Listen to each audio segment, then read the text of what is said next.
What is the truth humanity is not ready to hear? The fees are fine if they are truly representative of the external cost of cleaning up their pollution. Problem is the fees aren't high enough, nowhere near enough. I took an environmental economics class and this was one of the underlying points. Corruption and greed is why the fees are not higher, unfortunately. Some politicians, the ultra-rich, cult personalities, and the like. They're all evil and get rewarded for it because for some reason the common folk gets very attached to these people and will defend them at all costs. I remember seeing a post on Reddit that seems to answer it. It basically says that to keep most jobs you just need to tick 2 out of 3 of the following attributes. I might have misremembered one. You actually show up. Your work is good / up to standard is not the worst and passable. Your colleagues and bosses like you, don't hate you the most out of your colleagues. Edit. Adding 4 and 5 based on below discussions which can supersede the above 3 while also amending the above 3 slightly. \4. It's more difficult to kick you out than to keep you.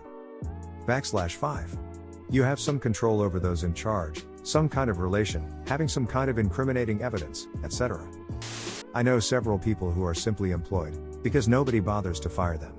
Most team leads have absolutely no incentive to go through all that trouble, it's not their money after all. If you keep a low profile and don't cause extra trouble, you can get away with complete incompetence. Well, I know why some of my colleagues were previously kept in the job, thought ticking at most 1 if you're being very, very generous, of the above. They were kept so company can obtain some grant that they otherwise might not be able to. From the financial POV, there is an obvious benefit. Or just check the 4th box, that is, the company has a high turnover and not many people apply. I worked at Jimmy John's and there was this awful girl who worked there and everyone hated her. She was horrible at her job, and she was always late. But they just couldn't fire her because not enough people worked there. Exactly, they had me train a guy to repair e-bikes the other day, guy doesn't even know how to use a touchscreen phone. This season they hired so many idiots. I do quality control on their work and they make the same mistake over and over again, most of them aren't improving. Keep in mind these are bikes the company is renting to the public, they're going to get someone killed. I train truck drivers, over last year the quality has steadily dropped. I had one student recently that couldn't read and could barely speak English. My most recent one, we had the exact same conversation verbatim 4 days in a row with him never retaining any information. I kicked him off my truck after he drove on the wrong side of the road and said I don't see any cops or trucks after I told him to drive on the correct side. These people are trusted to handle 80,000 pounds missiles at highway speeds. In my case, I know exactly how they got there. I was on the panel that hired them. They lied and greatly over-embellished in their interview about their abilities, and was overall an acceptable personality.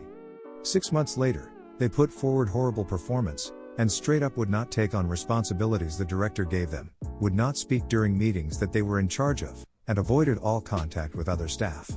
My real wonder is how that person was able to pass probation while being such a bad employee overall. I've seen people let go on their last day of probation that were great performers and team players because they didn't fit well with the team. I have no idea why people take resume/stated abilities at face value. Have done plenty of interview where a bit of drilling down into details, and not letting the interviewee switch topics, expose the fact that they were embellishing or flat out lying. Strangely, I've noticed that junior staff were able to spot embellishing easier than senior staff. Senior staff seem to consider it rude to force the interviewee into much detail. Thank you. I'm going to tell my daughters this right now. I have gotten myself into far too many awkward work situations because I have no poker face, and are you fucking kidding me? Face is too easy to read. I feel that pain.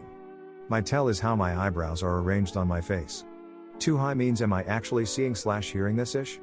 Too low confirms that I am in fact seeing/hearing this ish. Take it a step further, there's a good chance that humans simply don't have the capacity to fully understand the universe. A monkey will never be able to comprehend calculus, macroeconomic theory, or how a car works. It makes sense that we too have an intellectual ceiling that will prevent us from ever understanding how the universe works. Not exactly a good comparison, though. Monkeys don't have additive knowledge over generations, humans do. We have language that lets us communicate and teach abstract concepts easily, and we can easily record information for later reference. We're not any different from people who lived hundreds or thousands of years ago, we're just better educated and society has had time to build more stuff for us. We're also getting better at these things all the time, with smartphones and crazy search algorithms that put all sorts of data at your fingertips. Every new genius has access to more data and better tools.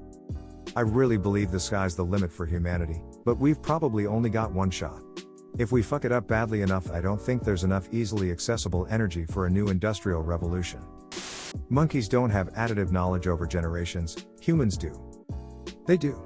Not much, not very fast, not very advanced, but it is now known that they do, at least some species, and certainly the great apes do. For example, they teach hunting techniques, how to break open fruits and nuts. The great apes are more fertile in that way, and apes that are taught to sign will often teach it to their kids.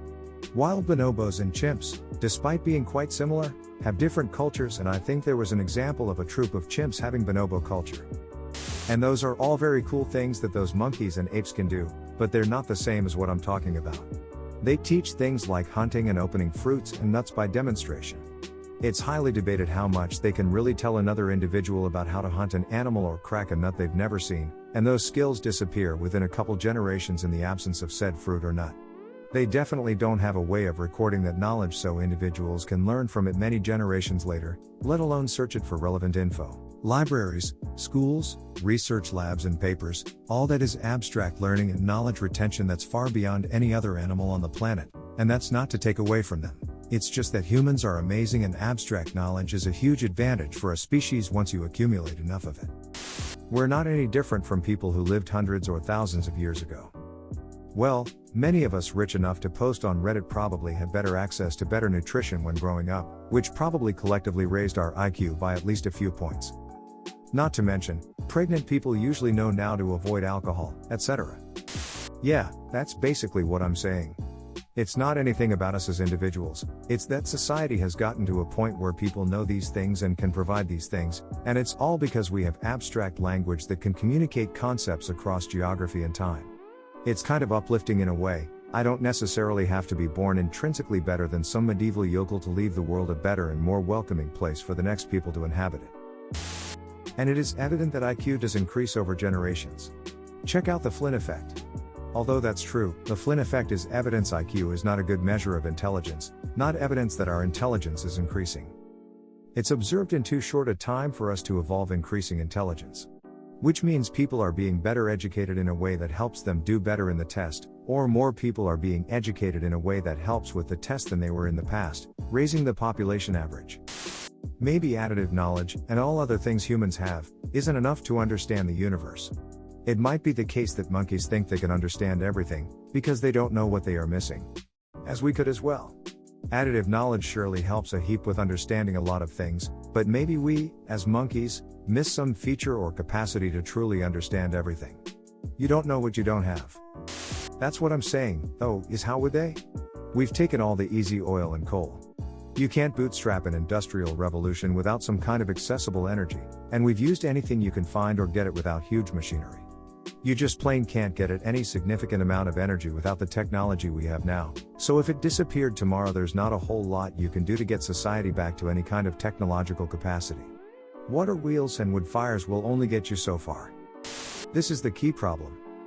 If we suffer a global collapse of society as we know it, then that is the ball game, folks. In no uncertain terms, we have one shot to uncover the next stage of tech that allows us to become a high-energy interplanetary capable species, which can outrun the damage it has done to its own planet. Or we are fucked. Those are outcomes. I don't think what we know now is negligible though. Thanks to special and general relativity and quantum physics we can understand, describe, and predict the behavior of the universe with high degrees of accuracy, at multiple scales and in a range of conditions. There's still a lot we don't know, of course, but what we do know dwarfs what we knew even a few hundred years ago. It's still a bit weird we haven't been able to figure out how we think. Our brains are right there. We can open them up and have a look at the structure all the way to the atomic level. But so far we can't seem to figure out how they work or make a functional copy. Seems kinda silly, and if there are aliens who do know how they themselves think, they'll probably think we're pretty dumb for not figuring this out. Not weird at all.